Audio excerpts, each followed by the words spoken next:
vậy tao quay bay vô mặt nào nữa. Bạn không có gặp, bạn không thể gọi ra được. Còn thứ bao nhiêu phút nha. Có 30 giây à, thoát khỏi dòng xá nợ luôn. Sao dòng sao là dòng cấp vốn. Thì bây giờ đang thiếu hàng 2 triệu.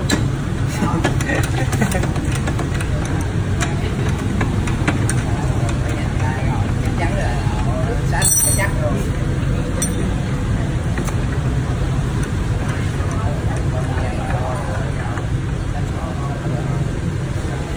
Phút rồi nha. Rồi, 30 giây nữa chụp lớp rồi. Nó dùm là nó dùm kèm mỏ bằng nha. Mỏ bằng nữa. Mai lại cái kèm mỏ bằng rồi hỏi nhỏ cái bằng nữa.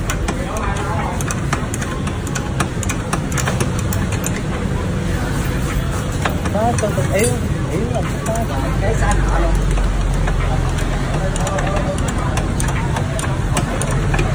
Kìa mày. Thôi chút tôi nhanh nữa. Không mấy giây rồi. Rồi ra. Xá nợ rẻ. Rồi hết xá nợ rồi. Rẻ khô rồi.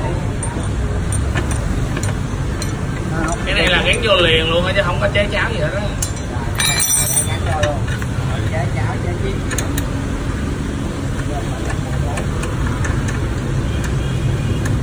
Ngon luôn. Cái này không có đổ như trống trước. Trong này làm là như dinh luôn. Ngon nha. Trong này là food play. Trong trước còn mài còn kho còn cắt, trong này thôi không. Hay da, tốn tiền nữa. Con cây màu đen á. Tháng nào cũng chừng triệu rưỡi. Nói vậy anh, cái nào cũng có lỏng. Cái dây siết lại nó lỏng mình mới gạt lên gạt xuống được. Cái dây nó kéo căng á, không có căng giống này.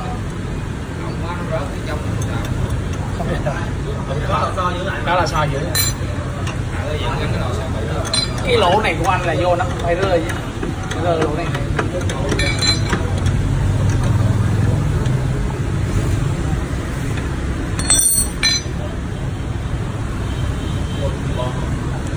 Đất phát anh này. Bữa cái kia mài chế. Mà thấy mẹ. Ừ. Kia mài thấy mẹ. Nè. Từ em. Từ.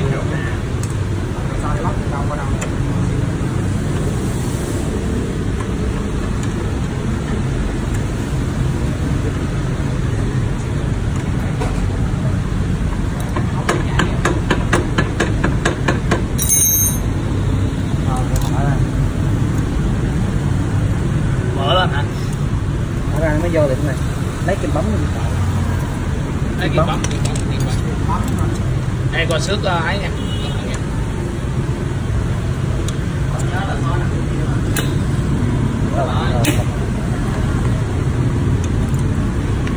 Lấy kim bấm đi. Kèm bấm không có nhọn. Kìm chết á, cái kìm chết á. Đây gọi là kìm bấm chết, kìm chịu chết nữa. Kìm bấm chết nữa rồi. Tiệm ơn nhiều kìm bấm. Muốn kìm bấm gì, bấm dây hay bấm cốt? Kìm bấm chết thì kìm bấm cáp. Kìm cáp lại kìm nhọn à. Nó từ ngữ phong phú quá.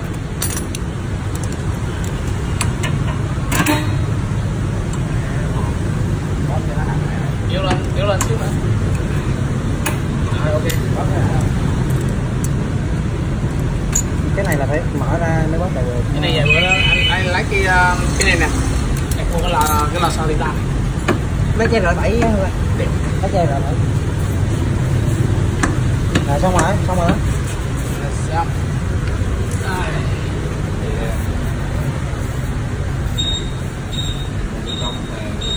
Rồi chắc còn nhiều ghê luôn. Đây xem. Rồi dừng lên dừng xuống đi. Rồi xong.